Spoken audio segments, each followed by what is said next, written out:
वाशिम जिल्ह्यात 15 मे पर्यंत महाराजस्व समाधान शिबिरांचा धडाका. जिल्हाधिकारी योगेश कुंभेजकर यांचे नागरिकांना आवाहन. वाशिम 4 मार्च जिमका. महसूल विभागाच्या सेवा तळागाळातील नागरिकांपर्यंत प्रभावीपणे आणि एकाच छताखाली पोहोचविण्यासाठी जिल्ह्यात छत्रपती शिवाजी महाराज महाराजस्व समाधान शिबिर अभियान 1 राबविण्यात येणार आहे.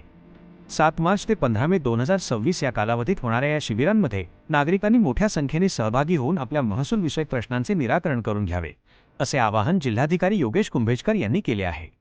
मुख्यमंत्री आणि महसूल मंत्री यांच्या संकल्पनेतून राबवल्या जाणाऱ्या या अभियानाबाबत जिल्हाधिकारी कार्यालयातील राजे वाकाटक सभागृहात वार्तालाप परिषदेचे आयोजन करण्यात आले होते. यावेळी अपर जिल्हाधिकारी ब्रिजेश पाटील, महसूल उपजिल्हाधिकारी वीरेंद्र जाधव, जिल्हा सहनिबंधक राजेश वजिरे आणि भूमी अभिलेख जिल्हा उपअधीक्षक शिल्पा सानप यांची प्रमुख उपस्थिती होती. या अभियानांतर्गत महसूल विभागाशी संबंधित अनेक प्रलंबित कामे तात्काळ निकाली काढली जाणार आहेत.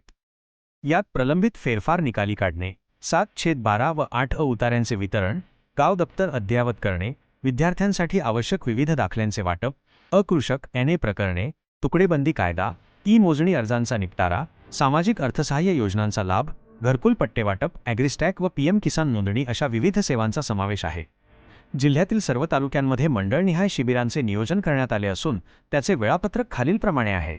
वाशिम तालुका अनसिंग 7 मार्च, पाडी असरा 14 मार्च, केकतुमरा व वारला 10 एप्रिल, पारडी टकमोर व पोंडाळा झामरे 17 एप्रिल, वाशिम 8 मे, राजगाव व नागठाणा 15 मे, मंगरुळपीर तालुका आसेगाव 7 मार्च, धानोरा व पोटी 14 मार्च, शेलू खुर्द 10 एप्रिल, कौठळ 17 एप्रिल, मंगरुळपीर 8 मे, पाडीताड 15 मे, रिसोड तालुका मोप 7 मार्च, रिठद 14 मार्च, कवठा 20 मार्च, गोवर्धन 27 मार्च, वाकद 10 एप्रिल, केनवड 17 एप्रिल, रिसोड 8 मे, भरजहांगीर 15 मे, कारंजा तालुका कामरगाव 7 मार्च, खेडाबू 14 मार्च, उंबडा बाजार 20 मार्च, येवता 27 मार्च, हिवरालाहे 10 एप्रिल, धनजबू 17 एप्रिल, कारंजा 8 मे, पोहा 15 मे, मालेगाव तालुका करंजी 7 मार्च, मेडशी 14 मार्च, मुंगळा 20 मार्च, चांडस 27 मार्च, जवळका 10 एप्रिल,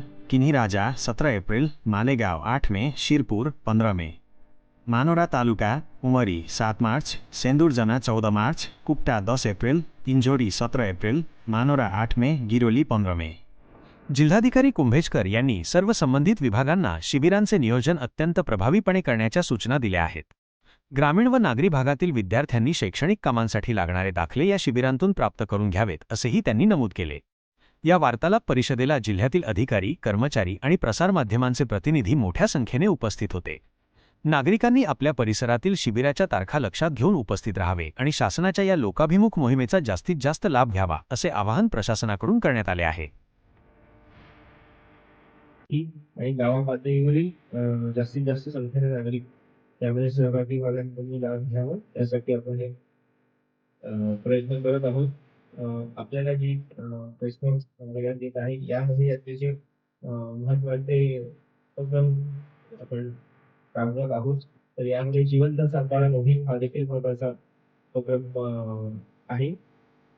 याआधी देखील आपण जिवंत सातारा मोहीम राबवलेली होती, तथापि ही निरंतर प्रक्रिया आहे. जसे काही जे खातेदार आहेत किंवा त्याचे मयत झाले असतील मधल्या कालावधीमध्ये आणि त्यांच्या वारसदारांचं नाव जर लागणं राहिलेलं असेल तर ते अंतर्गत आपण ही कार्यवाही पूर्ण करतो. तर सामाजिक अर्थसहाय्य योजना जी आपण राबवत असतो त्या अंतर्गत जे मंजुरी आदेश आहेत करायचे आहेत, जे तुकडेबंदी कायदा नवीन आला त्या अंतर्गत अद्यावत सातारा वितरित करणे आहेत. तहसील स्तरावर आणि एजलो स्तरावर विविध असे दाखले आपण देत असतो, त्याचं वितरण करायचं आहे. सर्वांसाठी घरी जे पट्टे वाटप काही ठिकाणी ते करणे आहे. डिजिटल सातबारा उपलब्ध करून देणे ही देखील यामध्ये बाब करत आहोत.